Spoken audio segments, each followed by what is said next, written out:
A long time ago, there lived an emperor who loved to spend all his money on new clothes. One day, two strangers arrived at the palace and asked to meet the emperor. They were not good men because they had a plan to deceive the emperor and take all his money. The emperor was curious and decided to see the two strangers. The two men told the emperor that they were tailors and had the power to weave the most beautiful material in the world. They told him that the cloth would have a pattern and colour never ever seen before. In fact, the cloth was so special that it would be invisible to anyone who was a fool. The emperor was so delighted that he ordered himself a suit to be made in the special material. He paid the two strangers 1,000 pieces of gold and set aside a room for them in the palace where they could work and make up the suit. After several days, the emperor sent his trusted servant to see the two strangers and to find out how the new suit was coming along. The strangers showed the servant that new suit, but the servant could see nothing, and the simple reason was that there was nothing to see, even though the strangers lied and said, "Isn't it a beautiful suit, and what a wonderful colour?" The servant stood in front of the empty coat hanger, open-mouthed. Then suddenly he remembered what the two strangers had said, that the suit would be invisible to anyone who was a fool. Well, he wasn't going to be known as a fool, so he said, "I will tell the emperor that it's the most beautiful suit I've ever seen." The time came when the emperor was told that the suit was ready for him, so he called the two strangers to show him the suit. The emperor was having dinner with the queen and 10 of his ministers when the two strangers entered the room, pretending to carry the new suit. All the ministers, not wanting to appear fools and say they could see nothing, said, "What a truly wonderful suit!" And the queen exclaimed, "Never have I seen such fine cloth." The emperor blinked and looked, and blinked again. He could see nothing.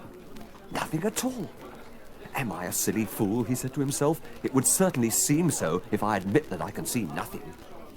So, not wanting to appear a fool in front of the queen and all of his ministers, he said, "Now that is what I call a beautiful suit. Just look at that lovely design. I shall wear it tomorrow at the town parade." The two strangers left the palace, leaving the suit draped over the emperor's throne. The next day, just before the town parade, the time came for the emperor to try on the new suit. Well, having put it on, he stood in front of the mirror and looked at himself. He was very worried because it appeared he had nothing on at all. He thought he was naked, but he pretended to see the suit and exclaimed to his servants how well the suit fitted him. The servants all agreed it was a perfect fit as they gazed at their naked emperor. The town parade began, and the emperor walked along the streets through the town, feeling very chilly in his new suit. Then a little boy shouted, "Look, look! The emperor's no clothes on!" All the people in the town laughed at the emperor and joined in pointing at him and shouting, "He really is naked! The emperor is as naked as the day that he was born!" They must be all silly fools, thought the emperor, as he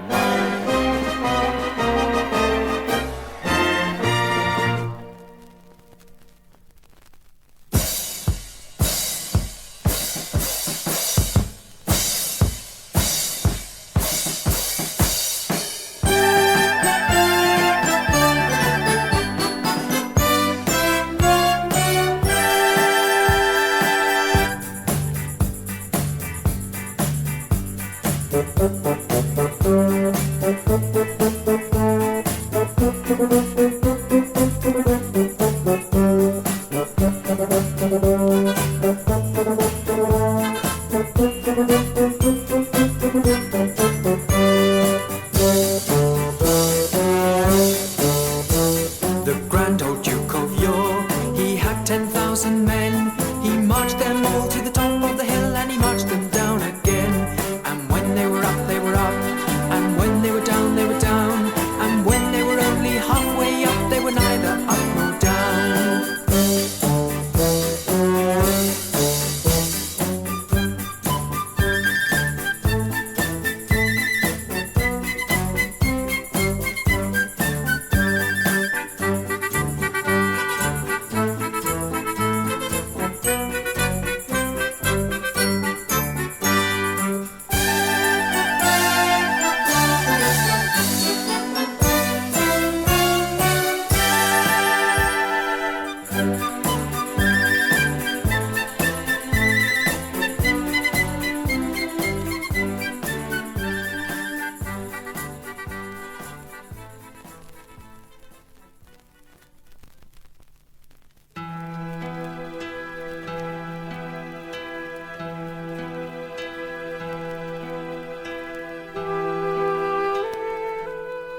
Once upon a time, there was a poor and foolish miller.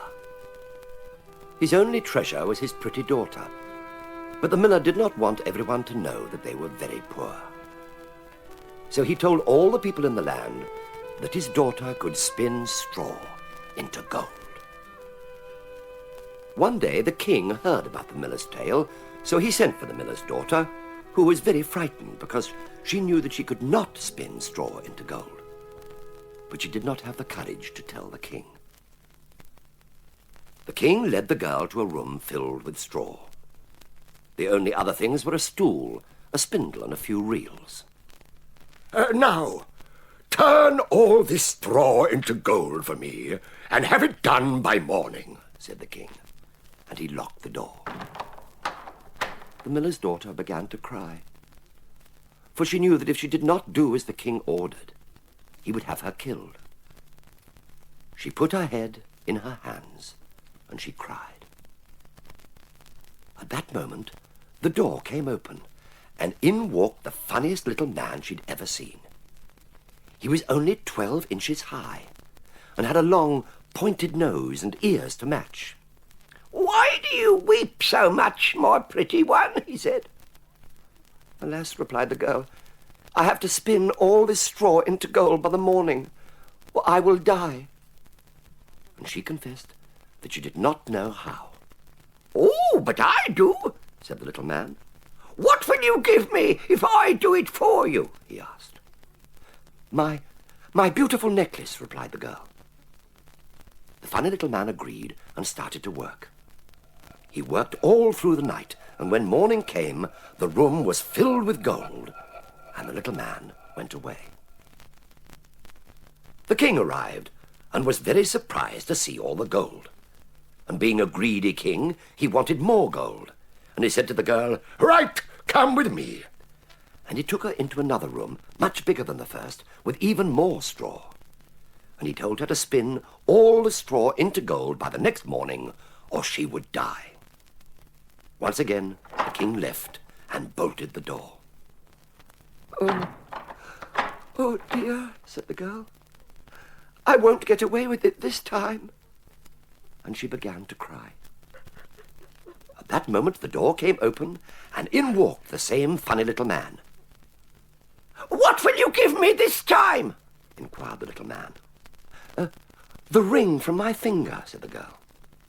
So the little man went to work again, and he worked all through the night, and by morning the room was filled with gold. And once again, the funny little man went away. When the king arrived, he was delighted to see all the gold, but still he was not satisfied. So he took the girl to another room, even larger than the last, and this time he said to the girl, as he locked the door, "Spin all this straw into gold before morning, and you shall be my queen." Well, just as the girl began to cry, the door flew open, and there stood the funny little man. "What will you give me this time?" he asked. The girl, looking very sad, replied, I've nothing left to give." "Then promise that you will give me your first baby when you become queen," demanded the little man. Well, the girl, not thinking that she would become queen, quickly replied, Yes, anything, but please help me." The little man set to work once again. Just as before, all the straw was turned into gold. And when the king arrived in the morning, he said, "You have made me a very rich king, and I will make you my queen." And so they were married. And a year later, the queen had a lovely little baby. One day, while the queen was attending her child, up popped the little man that she had not seen for so long. "I've come to collect what you promised," he said, pointing to the baby. Well, the queen, not wanting to keep her promise, offered the funny little man all the riches in the land instead of the child. "No," he said, "no, I want a human child more than a kingdom and more than riches." At this the queen wept, and the little man began to take pity on her. "I'll give you 3 days," he said, "and in those 3 days, if you guess my name, you can keep your child." Well, the queen lay awake all night, thinking what the little man's name could possibly be. In the morning she sent a messenger to seek everyone's name in her kingdom. Next day, when the little man returned, she called out the names on her list, but his answer was always, No, that is not my name. On the second day, the messenger was sent to the neighbouring country and returned with all the strangest names ever heard of. When the little man arrived, the Queen went through the whole list, but his reply was always the same. No, no, that is not my name. On the third day, it was late when the messenger returned. I've not been able to learn any new names, he said. But on the way home I came to an high mountain at the end of the forest, and there was a fire burning, and dancing around the fire was the funniest little man I ever seen. And while he was dancing around the fire, he sang these words. Although today I brew and bake, tomorrow the Queen's child I'll take.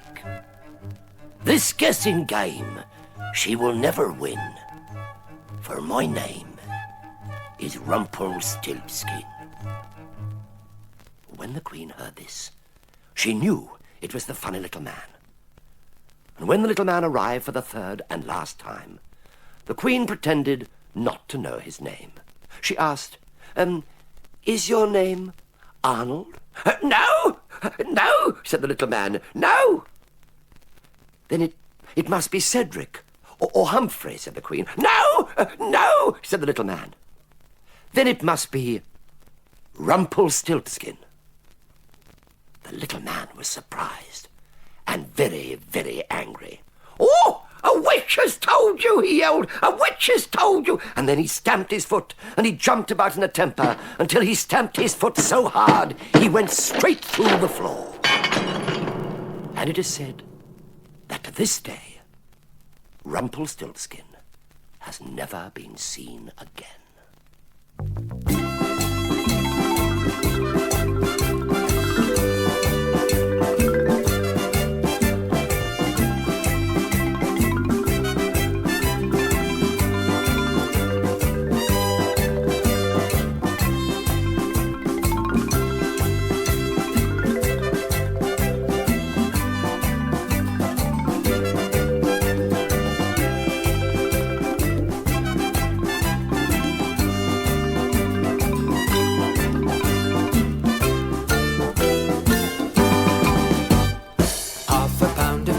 Rice, half a pound of treacle, that's the way the money goes. Pop goes the weasel.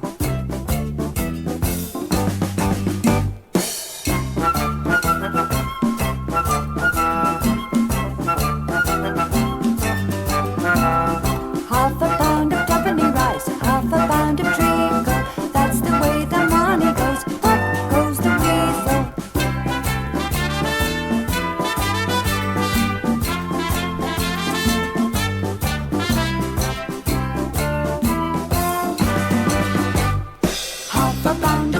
Rice, half a pound of treacle, that's the way the money goes. Pop goes the weasel.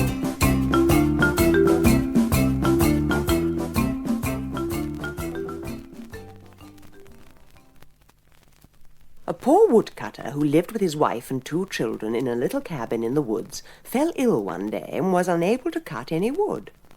"What are we to do?" asked the woodcutter of his wife, who was the children's stepmother. "There is hardly any food left in the house, and I am not strong enough to cut wood." "We must take the children into the woods tomorrow and leave them there while we gather fallen twigs," said the stepmother.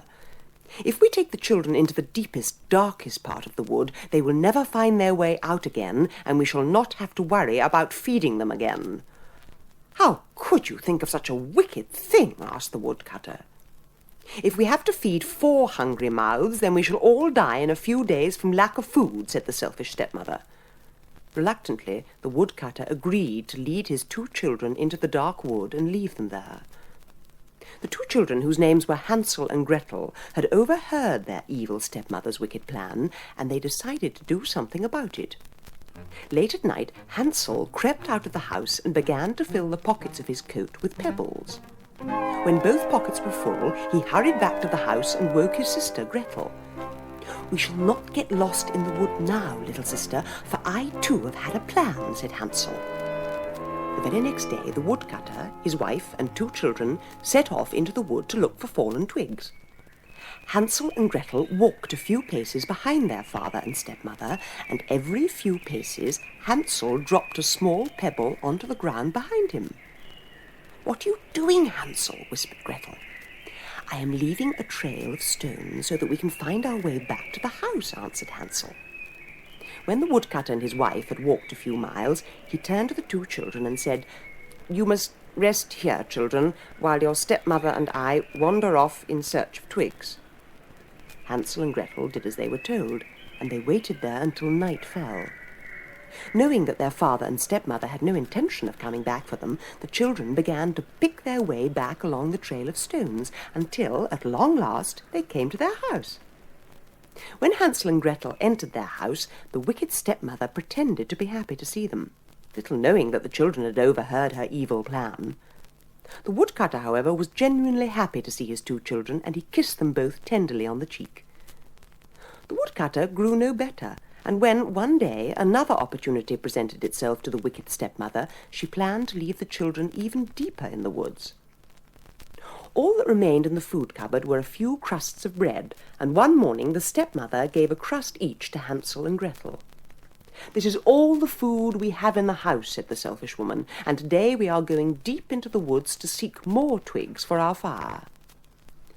Early in the morning, the woodcutter, who had once again agreed to his wife's wicked plan because of his ill health and the lack of food, led his family into the deepest and darkest part of the wood, where the trees grew so thick that it was difficult to squeeze between them.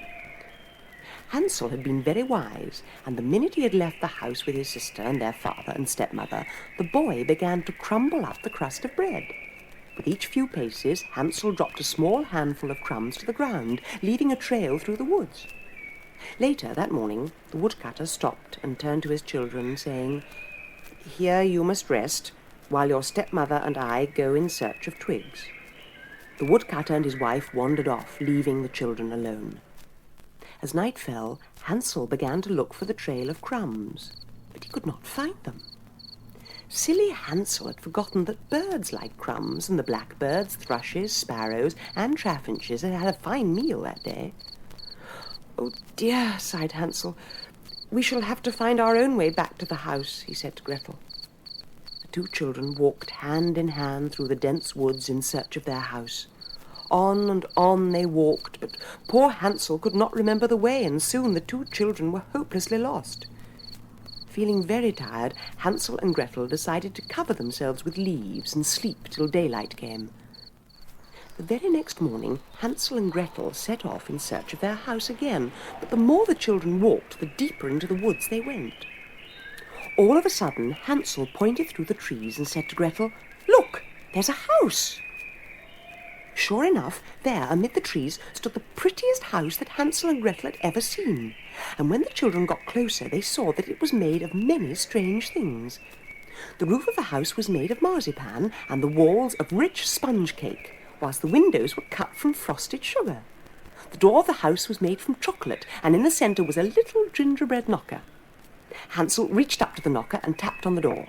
A friendly old lady answered and invited the 2 children into her house.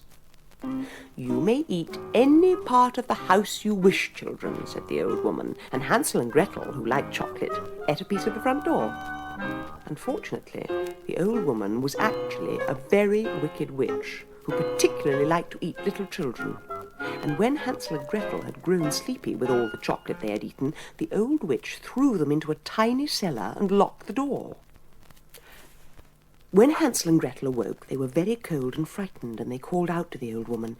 "Help! Help!" they cried, and soon the witch unbolted the door. "I shall feed you both on fine food until you become very plump," said the wicked old witch, "and then I shall eat you, for I am a witch and I love to eat little children." The witch let the children out of the cellar, and she sat Hansel down at a big table. Turning to Gretel, she said, "Take this bucket, child, and fill it with water from the well. I shall cook your brother a fine meal to fatten him up." When Hansel's meal was finished, He ate it, and then the old witch put the children back in the cellar. As each day passed, the witch passed delicious pies to Hansel and Gretel. "Let me feel your hand to see if you are growing plumper," commanded the witch one day.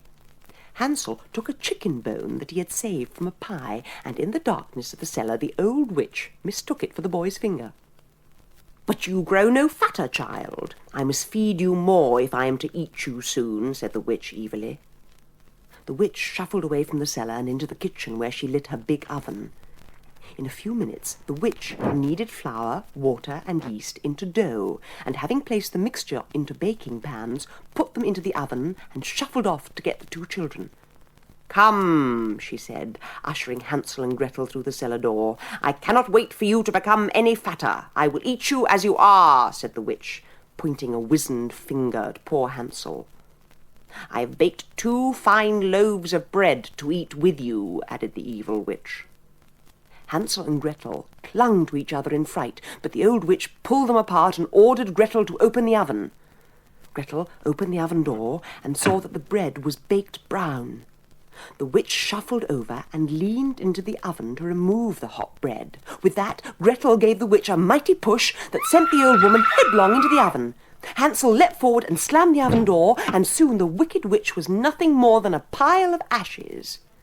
The two children laughed for joy and ran round the house singing and shouting.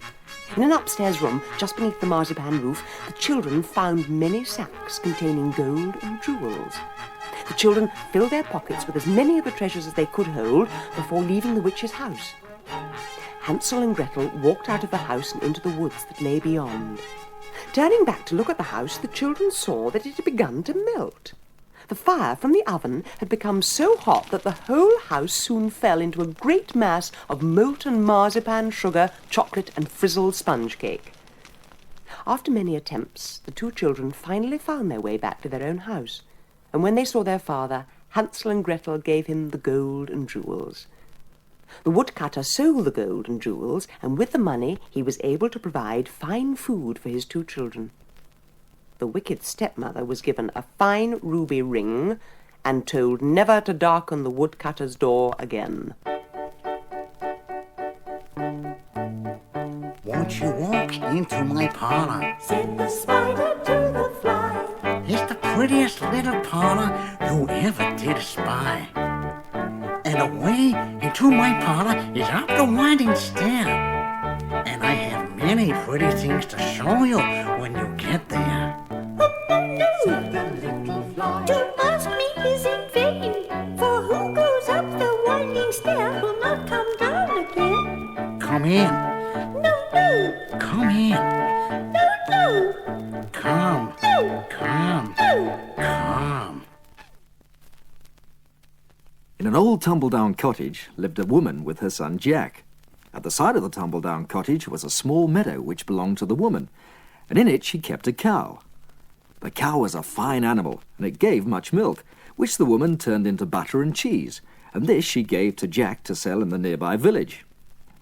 One day the cow refused to give any more milk, and the woman, needing money for food, decided to sell the beast at the local market. Jack took the cow from the meadow and led it through the winding country lanes to the market. On his way, Jack met a wizened old man who asked if he would sell him the cow. "The cow must go to the market to be sold," said Jack. "I have no money," said the old man, "but I will exchange her for my magic beans." The old man took a handful of tiny beans from his pocket and offered them to Jack. Jack looked at the beans and thought for a minute.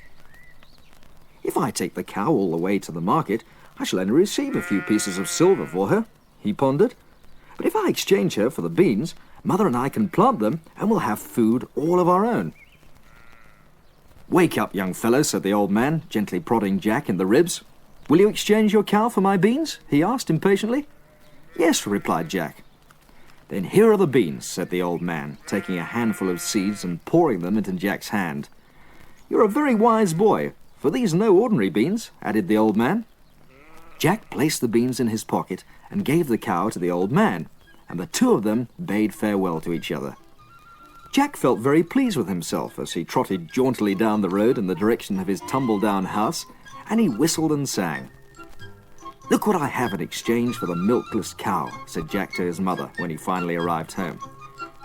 Jack's mother took one look at the tiny beans resting in the palm of Jack's hand, and she shrieked with rage. "You foolish boy! You took these worthless beans in exchange for a cow?" she exclaimed. She snatched the beans from Jack's outstretched hand and tossed them through the open window. That evening, Jack and his poor mother ate the last scraps of bread before going to bed. The last flames died down in the tiny grate, and they went sadly to bed, knowing that the cupboard lay bare and there was no prospect of any more food.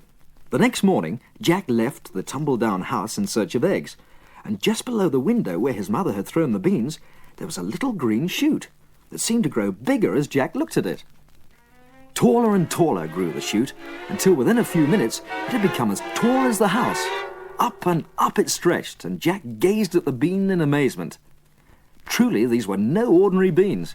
From the beanstalk grew great green leaves, and from between the leaves sprouted bright red flowers.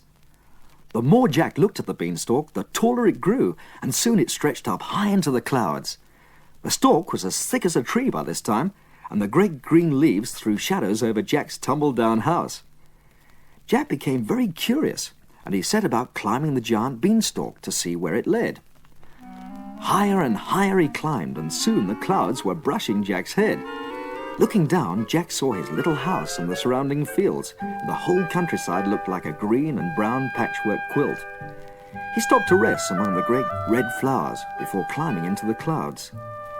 As Jack's head broke through the billowing white clouds, the sun shone brightly, and across the fluffy layer of clouds and spreading beanstalk, he saw a great castle capped with red tiles. Very carefully, Jack stepped onto the cloud and walked off in the direction of the castle. By the time he reached the great castle, Jack was tired and very hungry, and he hammered on the huge door. "Fee, fi, fo, fum, I smell the blood of an Englishman. Be he alive or be he dead, I'll grind his bones to make my bread," boomed a great voice that shook the castle to its foundations and made Jack tremble with fright. The door of the castle opened with a creak and a groan, and there stood a huge giant with terrifying eyes and a mass of black, straggly hair. The giant knelt down and picked Jack up in his huge hand, holding him to his face. "Ho, ho, ho, what have we here?" asked the giant in a fierce voice. "What a fine supper I shall have tonight," he boomed to the terrified boy in his hands. The giant stood up and carried Jack to the dining hall, where he sat him down on a huge wooden platter that lay on a huge wooden table. "Little golden hen, lay me a golden egg to eat with this boy," thundered the giant as he sat himself down in a great wooden chair. A little golden hen fluttered into the dining hall and plopped a golden egg before the giant. The giant picked up the golden egg and placed it on the wooden platter beside Jack, who sat there trembling in terror. The giant then reached across the table and picked up a great tub of ale, which he drank with one loud gulp. No sooner had the giant drunk the ale than he fell fast asleep, and he snored until the castle shook.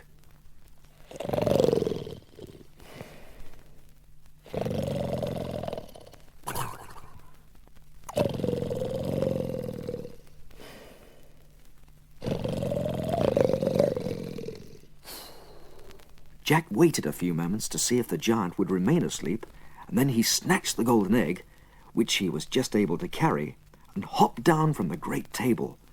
Out of the castle he ran, across the fluffy clouds, and up to where the giant beanstalk lay. Jack climbed down the beanstalk as fast as he could, and ran into the tumble-down house to show his mother the egg. When Jack sold the egg at the market the next day, he was able to buy a lot of food. When the food was finally eaten a few weeks later, Jack climbed the giant beanstalk again and scurried across the billowing clouds to the giant's castle. Jack banged on the door with his fist, and when the giant appeared, the boy slipped nimbly between his legs and ran into the great dining hall. The giant hadn't seen Jack sneak into the castle, but his nose twitched as he turned to go back into the hall. "Fee, fi, fo, fum, I smell the blood of an Englishman. Be he alive or be he dead, I'll grind his bones to make my bread." roared the giant, as he began to look under the table and chairs. Jack skipped nimbly into the room at the side of the dining hall where the golden hen roosted. The hen lay on its bed of straw, and Jack picked it up gently and tucked it inside his coat. If I can get out of the castle without being seen by the giant, Mother and I will have golden eggs forevermore, he thought to himself. As the giant's great footsteps thundered around the dining hall in search of the lad, Jack skipped and hopped between the legs of the table and chairs and out of the castle. He ran as fast as his legs could carry him until he came to the beanstalk, and once again he hurried down it. Jack ran into the house, gave the golden hen to his mother, and told her to guard it carefully. Outside, the great beanstalk began to shake and rustle, and the big red flowers fell to the ground with a plop. Jack ran out of the house to see what was happening, and as he looked up at the giant beanstalk, he saw to his horror that the huge giant had begun to climb down from the clouds. Snatching up a sharp axe that rested by the wall of the house, Jack cut down the beanstalk with 5 swift strokes. Down it came in a great tangle of leaves, and with it came the giant, who fell to the ground with a loud thud and lay still, quite dead. The little golden hen continued to lay golden eggs for many, many years, and never again did Jack or his mother want for anything.